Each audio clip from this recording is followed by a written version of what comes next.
Everyone, তোমরা সবাই কেমন আছো? আশা করছি খুব খুব খুব ভালো আছো। আমি তোমাদের সোমা। তো সরস্বতী পূজা আমাদের কবে? 14 তারিখ। কি ওরে বাবারে বাবা, কী দিনে পড়েছে বলো তো, কী ভয়ঙ্কর দিন। এমনিতেই বাঙালির সরস্বতী পুজো মানে ভ্যালেন্টাইন ডে, আর ভ্যালেন্টাইন ডে মানেই সরস্বতী পুজো। তার মধ্যে ভ্যালেন্টাইন ডে আর সরস্বতী পুজো দুটো এক, মানে মিলে খিচুড়ি হয়ে গেছে। তো সেই উপলক্ষে আমি ঝটপট করে একটা মেকআপ দেখিয়ে দিচ্ছি, কারণ সরস্বতী পুজোতে এমন কোনো মেয়ে নেই যে মেকআপ ছাড়া বার হবে। তো মেকআপ মানে দিনের মেকআপ একটু হালকা মেকআপ না হলে কি হয়, রাতের দিকে একটু ভারী মেকআপ করে বার হতে হয়, কিন্তু দিনের আলোতে অত ভারী মেকআপও ভালো লাগে না, তো একটু হালকা মেকআপ হলে খুব সুন্দর লাগবে। তার মধ্যে লাল হলুদ শাড়ি ছাড়া তো আর কেউ কিছু পরবেই না, তো আজকে লাল হলুদ শাড়ির সাথে হালকা মেকআপ করে তোমাদেরকে দেখাচ্ছি। প্রথমে ফেস ওয়াশ করে চলে এসেছিলাম, তারপর একটা ময়শ্চারাইজার দিলাম, তারপর এখন দিচ্ছি প্রাইমার। প্রাইমারটা দেওয়া খুবই দরকারি, কারণ এটাতে কি হয়, যে আমরা ওপরে ফাউন্ডেশন এইগুলো মাখবো, তো সেইগুলো কি হয়, মুখের একেবারে যে লোমকূপ আছে, লোমের গোড়া, তার মধ্যে ঢুকে গিয়ে একটা ছিদ্র তৈরি করে। তো সেই ছিদ্রটা যাতে না হয় তাই জন্য প্রাইমারটা দেওয়া। তো প্রাইমারটা দিয়ে আমি আলতো হাতে, দেখতে পাচ্ছ, পুরো মুখের মধ্যে দিয়ে দিচ্ছি।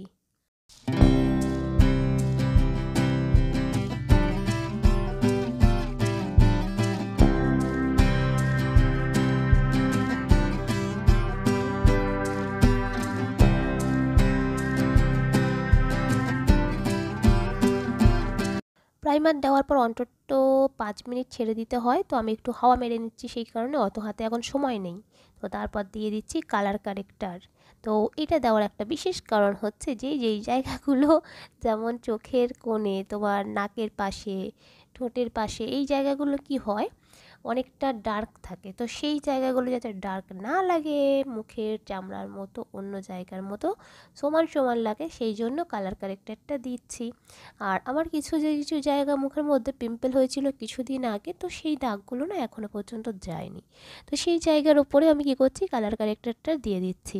দিয়ে ভালো করে আর কি হাতের যে আঙুল সেইগুলো দিয়ে আমি ড্যাব ড্যাব করে নেবো, কারণ আমি কোনো রকম ব্রাশ ইউজ করি না, আর আমার কাছে কোনো ব্রাশও নেই, মেকআপের ব্রাশ যেগুলো হয়।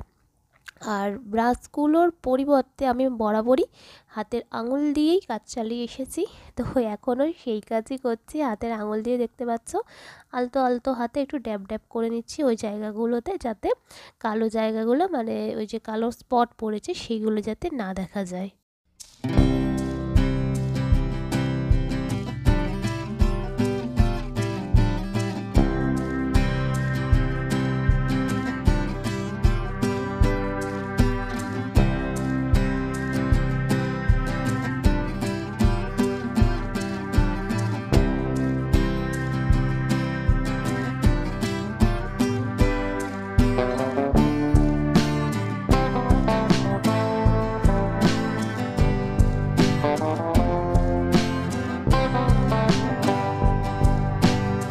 তারপর আমি একটা ফাউন্ডেশন দিয়ে দিচ্ছি, তোমাদের যেই ফাউন্ডেশনটা স্কিনের সঙ্গে ম্যাচ করবে আর যেই ফাউন্ডেশনটা স্কিনে স্যুট করবে তেমনই ফাউন্ডেশন ব্যবহার করো। আমার এটা ল্যাকমির ফাউন্ডেশন। তো এটাকে আমি নিয়ে নিচ্ছি প্রয়োজনীয় মতো, যতটা আমার লাগবে। তো খুব বেশি তো দেবো না, কারণ দিনের বেলা মেকআপ করে বেরোবো মানে একটু হালকা মেকআপই লাগবে। তার মধ্যে আমার আগে থেকে তোমার স্কিনে ফেসিয়াল করা নেই, তো সেই কারণে স্কিনটাকে একটু গ্লো দেখাতে হবে। তো তার জন্য আমি কি করলাম, এখানে তোমার আমার যে হাইলাইটার ছিল, সেই হাইলাইটটা সামান্য পরিমাণে নোকের কোণ দিয়ে তুলে নিয়ে সেটাকে ফাউন্ডেশনের সঙ্গে মিশিয়ে দিলাম। আমি অনেক ভিডিওতে দেখেছি যেখানে বলা হয় যে সেলিব্রিটিরা এত মেকআপ করে, হালকা মেকআপ, আর তার মধ্যে স্কিনটা এত গ্লো করে কেন। তো সেই মেকআপে টিপস দিয়েছিল যে ফাউন্ডেশনের সঙ্গে হাইলাইটার মিশিয়ে ওদেরকে ব্যবহার করানো হয়। তো সেই টিপসটা আমি ব্যবহার করে নিলাম, দেখি এবার স্কিনটা কেমন গ্লো করে। তো এইরকম ড্যাব ড্যাব করে হাতের আঙুল দিয়ে, আবারও ব্রাশ না দিয়ে হাতের আঙুল দিয়ে ড্যাব ড্যাব করে দিলাম। তারপরে আমি পুরো ফেসটাকে তোমার ভালো করে বিউটি ব্লাইন্ডার দিয়ে আলতো আলতো করে ঘষে নেব। তো আমার কাছে দেখো বিউটি ব্লাইন্ডারটা কতটা ছোট। এইটা আসলে তোমার কিছুদিন আগে আমি নেল পলিশ কিনতে গিয়েছিলাম, তখন আমি এই বিউটি ব্লাইন্ডারটা দেখেছিলাম আর আমার খুব পছন্দ হয়ে গিয়েছিল। তো তখনই আমি এই বিউটি ব্লাইন্ডারটা কিনে নিয়েছিলাম, নিয়েছিল মাত্র 12 টাকা। অনেক অনেক জায়গায় 10 টাকাও নেয়, কিন্তু এইটা বললো যে অনেক ভালো কোয়ালিটি নাকি, তাই জন্য আমার থেকে 2 টাকা বেশিই নিয়েছিল। তো আমি এই ছোট ব্লাইন্ডারটা দিয়ে খুব সুন্দর করে, দেখতে পাচ্ছ চোখের কোণটোনগুলো, নাকের পাশগুলো, এইটা দিয়ে ভালো করা যায়। আর আমার কাছে একটা বড় ব্লাইন্ডার আছে, কিন্তু সেইটা আমি অনেকবার তো এতদিন ধরে ব্যবহার করেছি, আর এইটা আমার কাছে নতুন, সেই কারণে এইটা দিয়ে ঠিক কেমন ফিনিশিং আসে সেটা দেখার জন্যই আমি এটা ব্যবহার করলাম। আর হাতের মধ্যে যেটুকু অংশ ছিল সেটাকে গলার মধ্যে অ্যাপ্লাই করে দিলাম। আর দেখবে মুখটা যেই কালার, সেই কালারটা যদি গলাটা না লাগে, গলা যদি অনেক ডার্ক লাগে, তাহলে কিন্তু শাড়ি পরলে ভীষণ বাজে লাগে। শুধু শাড়ি কেন, যে কোনো ড্রেসের সাথেই বাজে লাগে। তারপর আমি এই দেখো গলার যে নিচের জায়গাটা, ওই থুতনির কাছে অনেকের কি হয়, এই জায়গাটা অনেকটা মাংসালো থাকে, অনেকটা ভারী থাকে, তো দেখতে ভীষণই বাজে লাগে। যে চিকটা সেটা কিন্তু বোঝা যায় না, তো সেটার জন্য আমি এই জায়গাটা কাটার জন্য এই রকম আমার যে লিপ লাইনার যে পেন্সিলটা, সেটাকে আমার ব্যবহার করলাম। ওই কাজে একটু ডার্ক কালার ছিল, সেটাকেই আমি গলার ওই জায়গায় একটু ঘষে নিলাম। এর ফলে গলার কাছে যে ফ্যাটি অংশটা, সেটা কিন্তু দেখো আর বোঝা যাচ্ছে না। যদিও আমার খুব একটা ফ্যাটি অংশ ওখানে নেই, তবুও যেটুকু দেখা যাচ্ছিল সেটাও আর বোঝা যাচ্ছে না। তারপর আমি গালটা কাটার জন্য আমি এখানটায় ওই লিপ লাইনারটাকেই ব্যবহার করলাম। ডার্ক কালারের লিপ লাইনার কিন্তু অনেক কাজে লাগে। আমি অনেক সময় কি করি, লিপ লাইনার দিয়ে লিপস্টিক পরে চলে যাই, মানে আর লিপস্টিকের কাজ লাগে না। লিপ লাইনারটা হালকা করে দিয়ে তার উপর একটু তোমার ভেসলিন কিংবা ওই রকম পেট্রোলিয়াম জেলি কিছু থাকলে দিয়ে বেরিয়ে যাই। আর তারপর এলো আসল কাজ, মানে তোমার ব্লাশ করা। আমি এখনও পর্যন্ত চোখে হাত দিইনি, দেখতে পাচ্ছ চোখের কাজ সম্পূর্ণ বাকি। পুরো যে গালের মেকআপটা, সেইগুলোকে যখন হাত দিয়েছি একেবারে করে, তারপর চোখের দিকে যাব। আর একটা কাজ করতে পারো, একেবারে প্রথমেই চোখের যে মেকআপটা সেটা করে নিতে পারো, তারপর গালের দিকে আসতে পারো। কিন্তু আমি একেবারে যেহেতু ব্রাশ দিয়ে নয় হাত দিয়ে কাজ করছি, সেই কারণে হাতের পুরো কাজটা করে নিচ্ছি গালে, তারপর চোখের দিকে এগোবো। তো এখানটা আমি যেহেতু লাল শাড়ি পরবো, সেই সরি হলুদ শাড়ি পরবো আর লাল ব্লাউজের সাথে, সেই কারণে গালটাকে আমি লাল কালারের যে তোমার আইশ্যাডো প্যালেট থেকে তোমার কালারটা নিয়ে নিলাম। আর আমার কাছে কোনো ব্লাশ নেই, সত্যি বলে দিচ্ছি, একেবারে একেবারে কম দামে, কম খরচে, জিরো খরচেই বলতে পারো, 2 in 1 বলতে পারো। ব্লাশের জায়গায় আমি কি করি, সব সময় আইশ্যাডো প্যালেট থেকে পছন্দ মতো আর শাড়ির সঙ্গে কালার যেটা ম্যাচ করে সেই মতো আমি একটা কালার চুজ করে গালের মধ্যে লাগিয়ে ফেলি ব্লাশ হিসেবে। এতে করে আমার ব্লাশের খরচটা এখনও পর্যন্ত বেঁচে গেছে। তো আমি তারপর নাকটাকে একটু কেটে নিলাম। তো আমার এমনিতেও যদিও ভোঁতা নাক, এমনিতে পুরো কেটে দিলে আরও বেশি ভালো লাগবে, তো কী আর করা যায়, সেই অপশান নেই, নিঃশ্বাস নিয়ে বেঁচেও থাকতে হবে। সেই কারণে ওই তোমার যে পেন্সিলটা ব্যবহার করছিলাম এখনও, লিপ লাইনার পেন্সিলটা, বললাম না এই পেন্সিলটা একটু ডার্ক কালার থাকলে অনেক অনেক অনেক কাজে লাগে। আমি তো এর জন্য অন্য কিছু ব্যবহার করি না, শুধু ওই একটা পেন্সিল কিনি আর নাক কাটা, গাল কাটা, গলা কাটা সব কাজ এই পেন্সিলেই করে ফেলি। তারপর বললাম যে লাল কালার ব্লাউজ দিয়ে সাথে শাড়ি পরবো বলে লাল কালারটাই চুজ করেছি চোখের মধ্যে দেওয়ার জন্য। তো আমি চোখের মধ্যে, দেখতে পাচ্ছ চোখের পাতায় একটা লাল কালার আইশ্যাডো প্যালেট থেকে কালার চুজ করে দিয়ে দিলাম চোখের মধ্যে। কিন্তু শুধু লাল কালার দিয়ে দেখবে, যেহেতু দিনের তোমার হালকা মেকআপ দিতে হবে, আবার দেখবে শুধু লাল কালার যদি দিয়ে রাখি, মনে কি হবে বলো তো, দেখলাম মনে হবে যেন একেবারে মেকআপে জিরো, ভীষণ বাজে মেকআপ করে বেরিয়েছে। আবার যদি তুমি খুব একেবারেই হালকা করে বেরো, তাহলে সেটা দেখাও যাবে না। তো সেই কারণে আমি একটা আইডিয়া এখানে দিয়েছি, লাল কালারের বেস বানানোর পর একটু ডার্ক, তার থেকে একটু খয়েরি মতো একটা কালার ছিল, সেটাকে একেবারে কোণের দিকটাতে দিয়ে দিলাম, যাতে দেখতে সুন্দর লাগবে বেশ।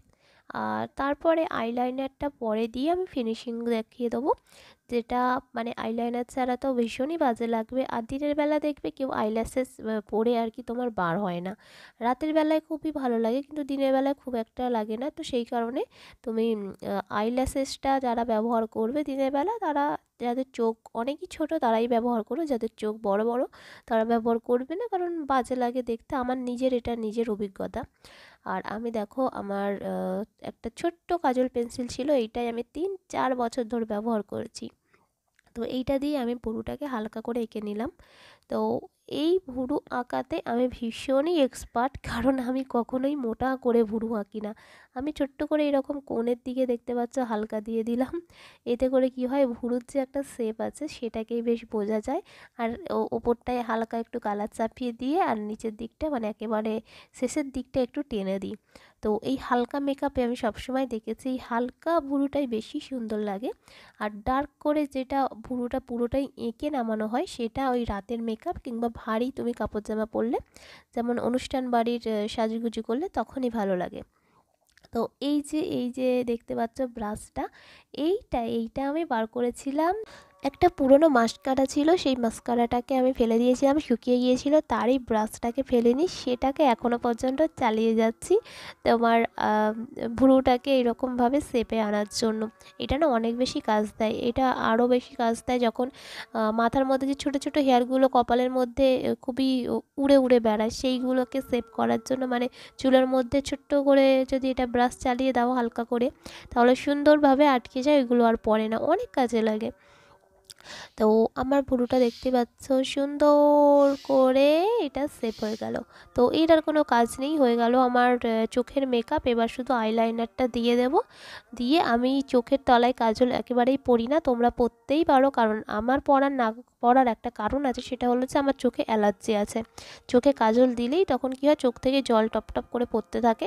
তো সেই কারণে আমি এরকম চোখের কোণে কখনোই কাজল দিই না। তো তোমরা পরতে পারো, যাদের শ্যুট করে তারা অবশ্যই পরতে পারো। চোখের কোণে কাজল মানে চোখের তলার যে পাতা, তাতে কাজল দিলে অনেক বেশি কিউট লাগে দেখতে। আর মেয়েরা সবসময় দেখবে কাজল পরতে অনেকই পছন্দ করে।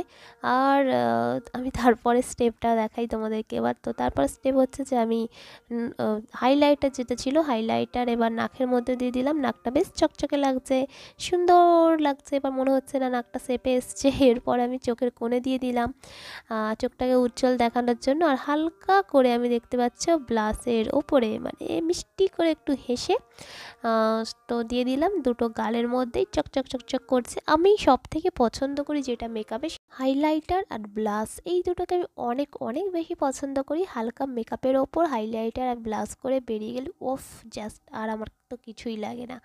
একটু যে কোনো হালকা কালার লিপস্টিক লাগিয়ে নিই, ব্যাস আমার হয়ে যায় মেকআপ। তো আমার মেকআপ আপাতত মোটামুটি রেডি হয়ে গেছে, শুধু লিপটাকে রেডি করব।